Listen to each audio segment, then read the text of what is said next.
Having lived on this estate for 33 years, I thought I knew everything about the house, the hidden rooms, the secret compartments, and uncovered all the nooks and the crannies, but how very, very wrong I was. In these old houses, there are so many hidden rooms and hidden compartments that people don't find out about for centuries. So in this video, I'm gonna uncover the ones we found, and later on in the video, I'm gonna show you one that I've just uncovered. Yeah, one that's evaded me for 33 years. If you enjoy Life at the Manor, please hit that subscribe button. It's time to get into the house and find out more about these hidden rooms.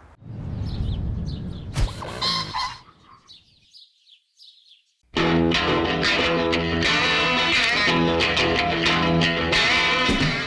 why were there these secret hidden rooms in a manor like this? Why were they important and what were they used for?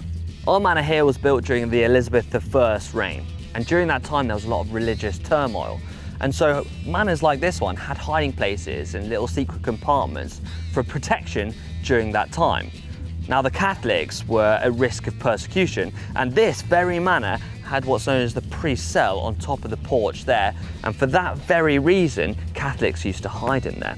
During that period, England was going through a big shift from predominantly being Catholic to predominantly being Protestant, meaning these Catholic priests needed a place to hide or be safe while they're going through the persecution, and they were trying to hide from the authorities. And so we have a room dedicated, or what's known as the priest's cells. Now, priest cells were usually quite small, tight, uncomfortable spaces, for example, behind a staircase or within fake walls or under the floorboards maybe. But this one here at Chavenage is actually really spacious. Some might say it's too spacious and might be too obvious, but the Stephens' family who built the house didn't really have a need for priest cells because they were mostly Protestant.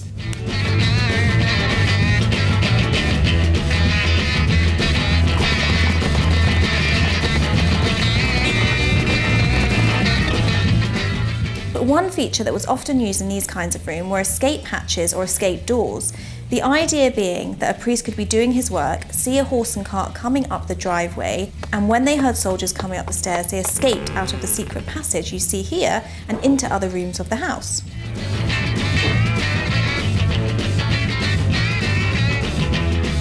Now this is where the secret passage actually leads into, which is Elizabeth's room in Poldark. And as the priest's cell is sort of barely used now, it was actually redecorated by the Poldark crew and used as Elizabeth's writing room.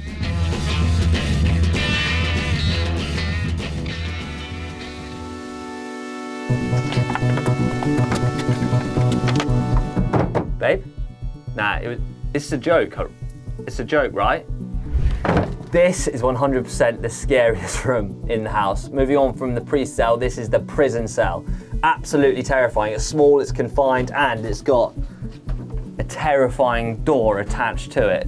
Now this is actually the second time I've ever set foot in this room. I always used to avoid it like the plague, but it is crazy to think that someone potentially could have been locked up in here or temporarily imprisoned, and that was the reason for having these rooms in houses like this. For anyone who misbehaved against the landowner or the household, this is where you're put.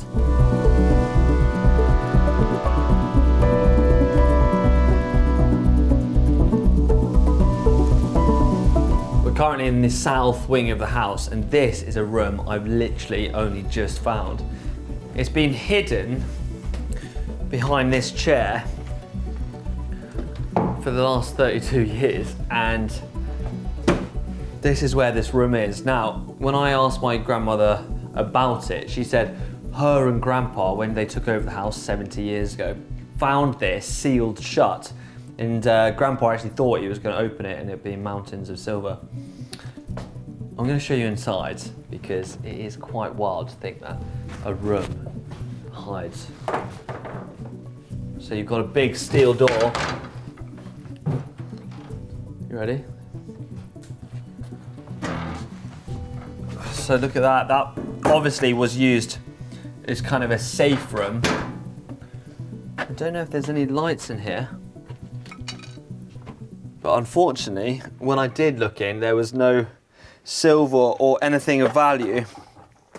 It's more being used as a kind of storeroom.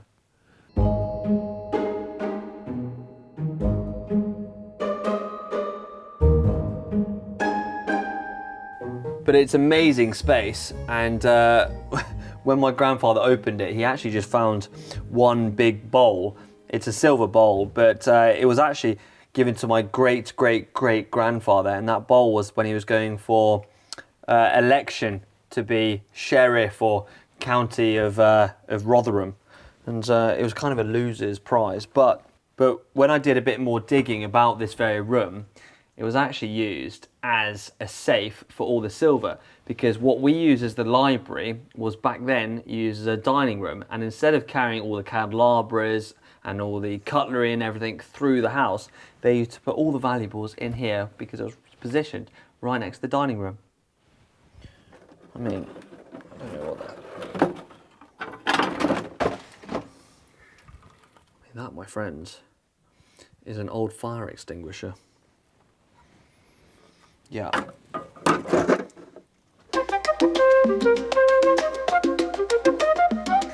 Now, we hope you enjoyed our insight into the secret rooms of Chavenage. I know I certainly enjoyed it because I definitely discovered some that I didn't know about.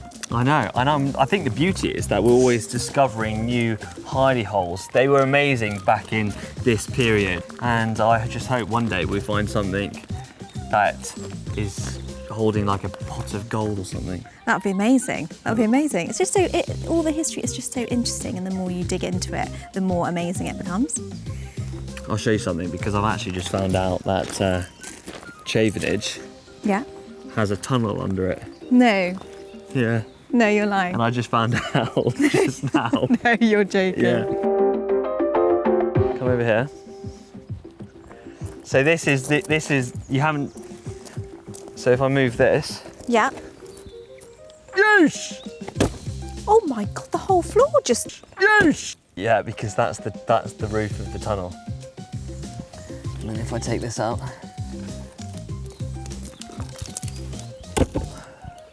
No. Yeah. No. Yeah, this is where the tunnel is. Are you joking? And it potentially goes to Beviston. Did you save this? And you knew about it and I didn't? So, in future videos, we are going to see if we can dig out this tunnel. Oh, it's quite wet down there. And find out where it leads. Guys, this is amazing. Hit that thumbs up button if you enjoyed this video. We'll see you in the next Life at the Manor installment on Friday. Take care. Bye.